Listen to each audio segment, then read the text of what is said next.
Have you ever found yourself lying awake at night, wondering about the great mysteries of life and death? At a certain age, those questions feel less like philosophy and more like personal curiosity.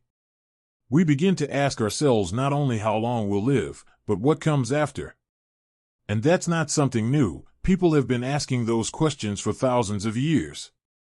In fact, the ancient Egyptians may have been more obsessed with death than any other civilization in history. But instead of fearing it, they prepared for it in some truly unusual ways. Now, I know what you might be thinking. Why should we, living in the modern world, care about what people in linen skirts and golden headdresses were doing 3,000 years ago? Well, here's the interesting part. The way they approached death was also the way they learned to live. They left us lessons, strange, sometimes shocking, but often deeply meaningful, about how to face the final chapter of life without fear. In this video, we're going to explore 5 of the strangest things the Egyptians did to prepare for death. Some of them may sound bizarre, even a little eerie, but if you listen closely, you might notice something comforting tucked inside their rituals. It's almost like they were whispering across time, "Don't be afraid." This is part of the journey. So let's step into that world together. Imagine the golden sand stretching to the horizon, the pyramids rising proudly against the sky, and deep inside the tombs, flickering torches lighting up paintings of gods, kings, and ordinary people, each one telling a story about life, death, and what they believed came after. The first strange thing they did was this: they treated death not as an end, but as the start of a long journey.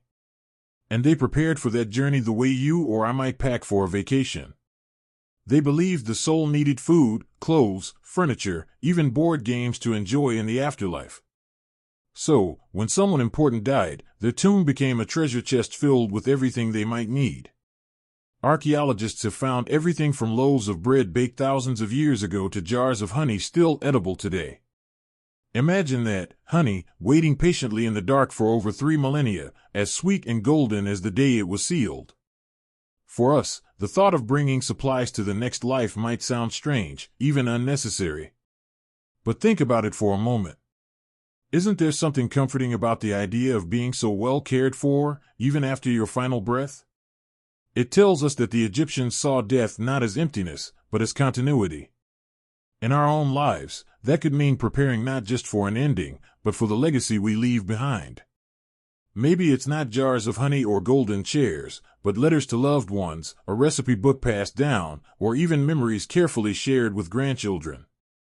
The second strange practice was even more dramatic: mummification. We've all heard about it, but the details are, well, quite unusual. Egyptians believed the soul needed a body to return to, so they went to extraordinary lengths to preserve it.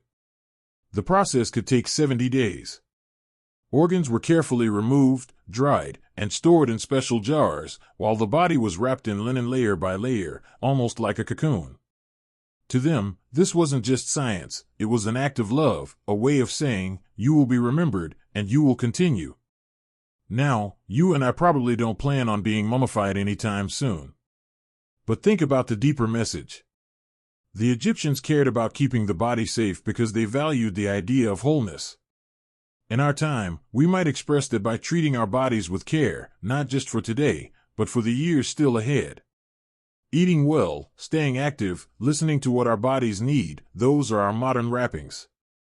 They may not last 3,000 years, but they can certainly add quality to the time we have. And here's something interesting. As strange as their methods might sound, many people today still practice a modern version of this idea, leaving instructions for how they want to be remembered, whether through photos, favorite songs, or small keepsakes to be shared at their passing. It's not so different from those ancient tomb treasures, is it? Just a different way of saying, "This is who I was, and I want you to carry a piece of me with you." By now, we've peeked into 2 of the Egyptians' most unusual practices: filling tombs with supplies for eternity and carefully preserving the body through mummification.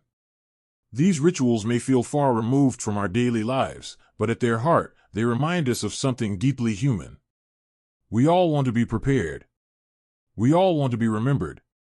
And we all want to believe that there's more waiting for us beyond this chapter. That brings us to the next fascinating part of their preparation. That brings us to the next fascinating part of their preparation, and this one might surprise you. The Egyptians believed that once a person died, they had to face a series of tests before they could truly enter the afterlife. It wasn't just about lying down in a tomb and waiting for eternity to unfold, it was about proving yourself worthy. One of the strangest and most beautiful rituals they created for this was called the weighing of the heart. Imagine standing in a grand hall in front of the god Osiris, the ruler of the afterlife. Your heart, which the Egyptians believed carried all your deeds and secrets, would be placed on a scale. On the other side was a feather, the feather of truth and justice. If your heart was heavier than the feather, weighed down by lies or cruelty, you didn't get to move on. Instead, your soul would be devoured by a terrifying beast called Ammit, part crocodile, part lion, and part hippopotamus. But if your heart was lighter than the feather, free of guilt and full of honesty, you were welcomed into paradise. Now, whether or not you believe in this vision, think about what it meant for the way Egyptians lived their daily lives. To them, every action mattered, every word carried weight. They lived with an awareness that their choices had consequences, not just in life, but beyond it. And isn't that something we can all take to heart, no matter our age? Even now, our words, our kindness, our honesty, they shape not just how others see us, but how we will be remembered. At 60, 70, 80 years old, it's easy to think the biggest chapters of our lives are already written. But if we learn anything from the Egyptians, it's that how we choose to live today can still lighten our hearts tomorrow. Maybe it's forgiving someone we've held a grudge against, or finally saying I love you to someone who's been waiting to hear it. Those small acts can make the weight of our hearts a little lighter, whether or not we ever stand before Osiris. Another unusual practice the Egyptians had was filling their tombs with magic spells and protective words. If you've ever heard of the Book of the Dead, this is what it was all about. It wasn't a single book, neatly bound and placed on a shelf, but rather a collection of writings, spells, prayers, and instructions carefully painted on papyrus scrolls or even directly onto the walls of the tomb. These words were believed to guide the soul through the dangers of the afterlife, protecting them from demons, traps, and confusion as they made their way toward eternal life.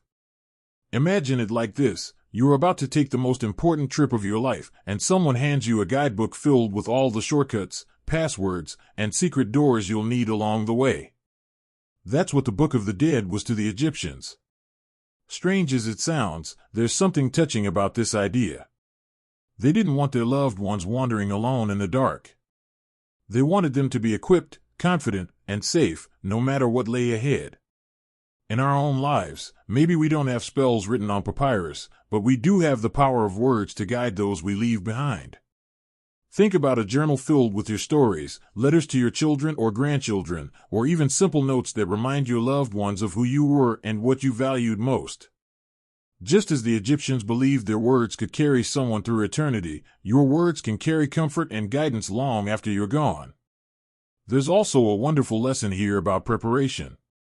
The Egyptians didn't wait until the last moment to start thinking about the afterlife. They prepared throughout their lives, adding spells, making choices, building tombs, and gathering treasures. It wasn't morbid, it was an act of hope. They were preparing for continuity, for a future beyond what the eye could see. And maybe that's something we can take with us, too. Not in the sense of building pyramids, of course, but in preparing ourselves emotionally and spiritually. Setting aside fear, embracing gratitude, and creating a legacy of love and wisdom that continues long after we've taken our final breath. Now, the Egyptians were nothing if not thorough, and their preparations went far beyond spells and scales. They had rituals that involved not only the body and the spirit, but the very space they would rest in for eternity. The space itself was just as important to the Egyptians as the rituals of the body and spirit. They didn't see a tomb as a dark hole in the ground, it was more like a home, designed to last forever. That brings us to another strange but fascinating practice, decorating tomb walls with scenes of daily life. If you walked into the tomb of a wealthy Egyptian, you wouldn't just see images of gods and prayers. You'd see farmers plowing fields, musicians playing harps, and families sitting down to meals. Why? Because they believed the afterlife was a continuation of life on earth, only better. By painting those scenes, they ensured they could keep enjoying the things they loved most. Imagine loving fishing so much that you have an entire wall painted of you casting a net in the Nile, just so you can keep doing it forever.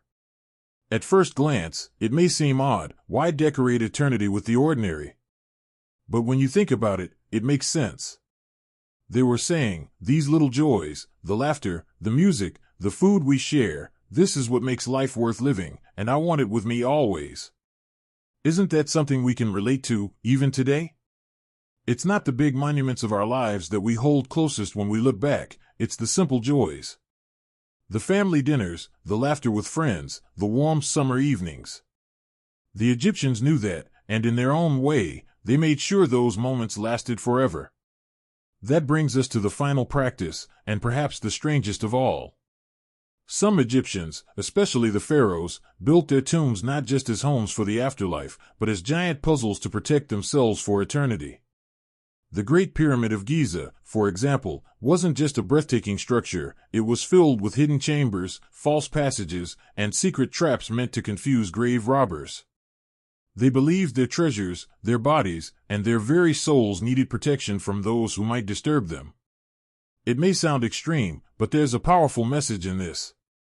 The Egyptians valued what they built, what they left behind, so much that they went to incredible lengths to safeguard it. In our world, we may not need secret chambers or hidden doors, but we do have things worth protecting: our stories, our values, our families, our hard-earned wisdom. Maybe the lesson here is to take the time to preserve them, whether that's writing them down, recording them, or simply telling them to those who come after us. Because just like those pyramids, our legacies deserve to last. So when we step back and look at these 5 strange practices, packing tombs with supplies, preserving the body, weighing the heart, filling walls and scrolls with words of guidance, and building homes for eternity, we begin to see that they weren't really about death at all. They were about life. They were about holding on to what mattered, preparing for what was unknown, and making sure the essence of who they were would never be forgotten. And maybe that's the greatest lesson the Egyptians can teach us. At 60, 70, 80 years old, it's easy to think we're nearing the end of the story. But what if, like the Egyptians, we chose to see it differently? What if we saw this stage of life not as a closing chapter, but as a preparation for something lasting, something that stretches beyond our time here? The truth is, we all prepare for death in our own way, whether we realize it or not. Some of us through faith, some through the memories we leave behind, and some through the love we pour into others. The Egyptians just happened to make their preparations more visible, wrapped in linen, painted on stone, stacked in golden tombs. But beneath it all, they were doing what we all long to do, to live fully, to be remembered kindly, and to step into the unknown with courage. So perhaps the question isn't whether their practices were strange. The real question is, what can we learn from them? Maybe it's that every act of kindness lightens the weight of our hearts. Maybe it's that the small joys of daily life are worth cherishing. Or maybe it's simply this, that death, whenever it comes, is not something to fear, but something to prepare for with love, hope, and dignity. As we close this journey into the world of ancient Egypt, I want to leave you with one thought. The Egyptians built pyramids to last forever. But we, too, have something just as powerful. Every word we speak, every act of love, every memory we leave behind, it all becomes part of our own pyramid, built not of stone, but of legacy. And that legacy, believe it or not, can last even longer than 3,000 years. If this message resonated with you, I'd love to hear your thoughts. What lessons from the Egyptians feel most meaningful in your life right now? Share them in the comments. I read each one, and your words mean more than you know. And if you found this video inspiring, don't forget to give it a like and subscribe, so you won't miss more stories like this. Here's to living well, preparing wisely, and leaving behind something beautiful. Because at any age, whether 60, 70, or beyond, we're still building our pyramids.